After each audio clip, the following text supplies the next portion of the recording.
Hello दोस्तों, हम यहाँ पर बताएंगे पर्यावरण प्रेमी संत श्री जम्भोजी महाराज की कहानी। तो वीडियो के एंड तक बने रहें। पसंद आए तो लाइक, सब्सक्राइब एंड शेयर जरूर करिए।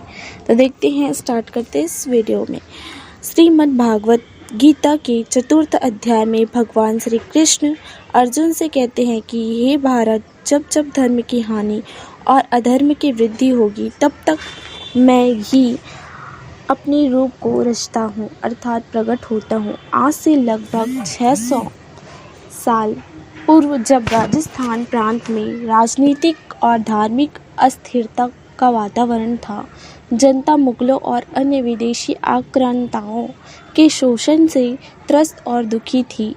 ऐसे समय में तत्कालीन समाज को सही दिशा देने और उनके प्रबोधन के लिए दिव्य शक्ति के रूप में संत जम्भोजी मानव कल्याण के लिए अवतरित हुए।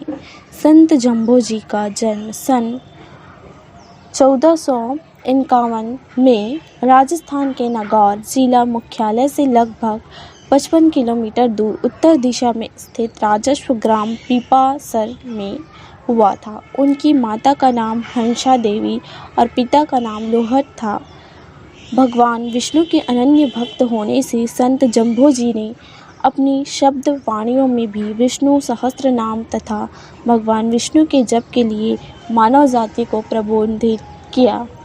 अपनी शब्द वाणियों में भी संत जम्भोजी ने सहस्त्र नाम विष्णु राजपो और विष्णु विष्णु भण रे प्राणी कहकर भगवान विष्णु का भजन करने के लिए जीवों का आह्वान किया। संत जम्भोजी ने मानव जीवन में आचरण की पवित्रता पर विशेष बल दिया और ब्रह्म आडंबरों का घोर विरोध किया। उनकी शब्द वाणियाँ हमें विचारों की शुद्धता और हृदय की पवित्रता के लिए प्रेरित करती है और हमारे जीवन को सही दिशा देती है। जैसे कि 68 तीर्थ हृदय भीतर, बाहर लोकाचार। संत जम्भोजी हमें सीख देते हैं कि मानव हृदय के भीतर ही सभी तीर्थों का निवास है। बाहर तो संसारिक आचार व्यवहार है जिसमें दिखावा और आडंबर अधिक तथा सच्चाई कम है। अस्तु हे प्राणी, तुझे तत्व प्राप्ति के लिए बहुमुखी की बजाय अंतर्मुखी होना चाहिए। उन्होंने तिल तिल आयु घटनते जावे, मरण न देवण आवे द्वारा जीवन के मरणशीलता की ओर इंगित किया है। इसलिए संत जम्भोजी ने मनुष्य को अपना संपूर्ण जीवन लोक कल्याण के लिए समर्पित करने का लेकर उपदेशित किया है। संत जम्भोजी की शब्दवाणी में 12 करोड़ समाहन आयु का उल्लेख मिलता है, जिसके अनुसार उन्होंने कली काल में 12 करोड़ जीवों के कल्याण के लिए अवतार लिया था। संत जम्भोजी की शब्दवाणी उत्तम कुली का उत्तम न होयबा कारण क्रिया सारू द्वारा मानव जाति को यह बतलाने का प्रयास किया है कि उत्तम कुल में जन्म लेने मात्र से कोई व्यक्ति उत्तम नहीं हो सकता है। व्यक्ति अपने उत्तम क्रिया के कारण ही उत्तम बनता है। संत जम्भोजी की शब्दवाणियों में सद्गुरु की महत्ता पर विशेष जोर दिया गया है। उनकी शब्दवाणियों में उल्लेख आता है कि सद्गुरु मिलियो सत्य पंथ बतायो, भ्रांति चुकाई, अर्थात सद्गुरु की प्राप्ति दर्शन या उनकी कृपा से ही जीवन को सही दिशा मिलती है तथा सभी सांसारिक भ्रांतियों का निवारण होता है। इसी तरह गुरु बिन मुक्त न जाई शब्दवाणी से संत जम्भोजी ने यह संदेश दिया कि मानव जीवन की मुक्ति सद्गुरु कृपा के बिना संभव नहीं है। संत जम्भोजी ने तत्कालीन समाज में फैली विभिन्न प्रकार की बुराइयों, कुरीतियों और अज्ञानताओं को जड़ से मिटाने के लिए सभी जातियों को ज्ञानोपदेशित कर उन्हें एक अभिनव दिशा दी। उन्होंने तत्कालीन समाज के धार्मिक और राजनीतिक माहौल में व्याप्त अराजकता के खिलाफ जनमानस को अपनी अमर वाणियों से सचेत किया। संत जम्भोजी ने समाज में व्याप्त नशाखोरी, मांस, मदिरा आदि को सर्वदा त्याज्य कहकर जनता को उनसे हमेशा दूर रहने के लिए प्रेरित किया। संत जम्भोजी ने मानव जीवन और उनके आचरण से जुड़े 29 नियम बतलाकर सन 1485 में विष्णोई संप्रदाय की स्थापना के संत जम्मू जी की शब्दवाणियों से प्रेरित होकर विष्णोई संप्रदाय ने इन 29 नियमों को अपनाया। ये 29 नियम इस प्रकार हैं। फर्स्ट जो है 30 दिनों तक सूतक मतलब जन्म कालावधि के सूतक का पालन करना। दूसरा रजस्वला स्त्री मासिक धर्म के दौरान का 5 दिनों के लिए गृहस्थ कार्यों से पृथक रहना। तीसरा जो है कि प्रतिदिन सवेरे ब्रह्म मुहूर्त में स्नान करना। चौथा जो है कि सील आचरण एवं व्यवहारिक की पवित्रता का पालन करना। पांचवा जो संतोष रखना। छठवां ब्रह एवं आंतरिक पवित्रता रखना। सातवां है द्विकाल संध्या उपासना करना। आठवां है सांझ मतलब संध्या को आरती और श्री हरि की स्तुति करना। नौवां है सच्चे मन से हवन आदि पवित्र कर्मों से जीवन काल का कल्याण करना। पानी और 10वां जो है कि पानी और दूध को अच्छी तरह छान कर तथा ईंधन को बीन कर उपयोग में लेना। 11वां है वाणी पर संयम रखना, सोच विचार कर बोलना। 12वां है सद्गुरु की सीख को आत्मसात करते हुए हृदय में क्षमा एवं दया के भाव रखना। 13वां है चोरी नहीं करना। 14 है किसी की निंदा नहीं करना।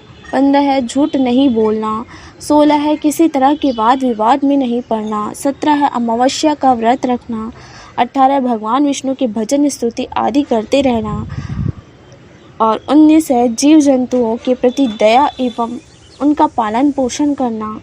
20 है हरे वृक्ष को नहीं काटना।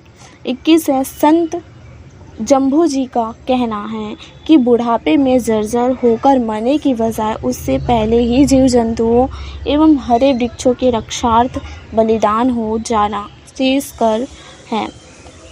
ऐसे व्यक्ति को मरणोपरांत निश्चित रूप से मोक्ष की प्राप्ति होती है। अजर जरे जीवांत मरे वे वास स्वर्ग ही पावे, है ना। 22वां है स्वयं के हाथों से रसोई बनाना तथा उसे अन्य लोगों के स्पर्श से दूर रखना।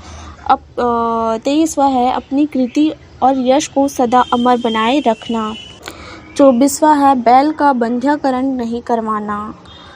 25वां है अफीम का सेवन नहीं करना। 26वां है तंबाकू से दूर रहना। 27वां है भांग का सेवन नहीं करना। 28वां है शराब और मांस का सेवन नहीं करना। 29वां है नीले वस्त्र नहीं पहनना। ये सब 29 नियम हैं। इसका पालन करने से उनके बतलाए गए नियम एवं जीव जंतुओं के प्रति दया, उनके पालन पोषण और पर्यावरण संरक्षण, वृक्षों को क्षति नहीं पहुंचाने के प्रति विश्वासनोई संप्रदाय की प्रतिबद्धता को प्रकट करते हैं। जैसे कि नियमों में कहा गया है कि जीव दया पलाळनी रुख लीलो नह घावे, है ना। संत जम्मू जी के समकालीन अन्य संतों जैसे गुरु नानक और मीराबाई की पवित्र और अमर वाणियाँ भी मानव समाज को सही दिशा देती है और उनका भी अपना महत्व है। लेकिन संत जम्मू जी की अमर वाणियाँ मानव जीवन के चरित्र, आचरण, शुद्धि और समाज सुधार के साथ साथ जीव जंतुओं के प्रति दया और पर्यावरण संरक्षण की संकल्पना पर विशेष बल देती है। सन 1536 में अपनी साधना में लीन रहते हुए भगवान विष्णु के भजन करते हुए संत जम्मू जी अपने इष्ट के भवलोक में समा गए। बीकानेर जिले के नौखा तहसील मुख्यालय से लगभग 18 किलोमीटर दूर पूर्व दिशा में नोखा सुजानगढ़ राजमार्ग संख्या 20 पर स्थित राजस्व ग्राम मुकाम में संत जम्मू जी की समाधि स्थित है। ध्यातव्य है कि आज से लगभग 590 वर्ष पूर्व संत जम्मू जी ने जीव जंतु और पर्यावरण संरक्षण के लिए मानव जाति का बड़ी मजबूती से आह्वान किया था। उन्होंने प्रकृति और पर्यावरण के प्रति मानव के तालमेल बिगड़ने से मानव जाति के अस्तित्व पर मंडराते भावी खतरों के प्रति गहरी चिंता व्यक्त की थी और मानव जाति को चेताया भी था।